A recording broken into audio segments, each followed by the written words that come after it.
गणनायकाय गणदैवताय गणाध्यक्षाय धीमहि गुणशरीराय गुणमण्डिताय गुणेशानाय धीमहि गुणातीताय गुणाधीशाय गुणप्रविष्टाय धीमहि एकदन्ताय वक्रतुण्डाय गौरीतनयाय धीमहि गजेशानाय बालचन्द्राय श्रीगणेशाय धीमहि गानचतुराय गानप्राणाय गानान्तरात्मने गानोत्सुकाय गानमत्ताय गानोत्सुकमनसे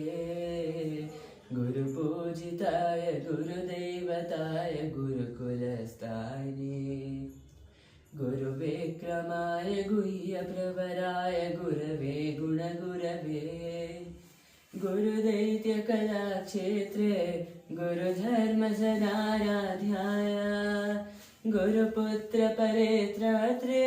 गुरुपाखण्डखण्डकाय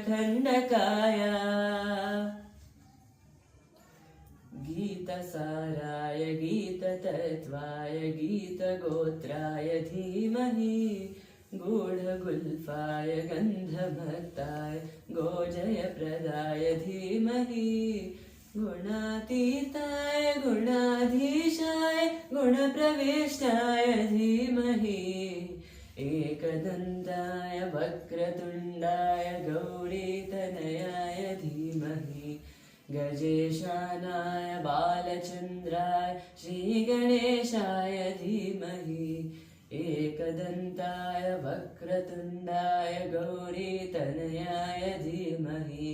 गजेशानाय बालचन्द्राय श्रीगणेशाय धीमहि।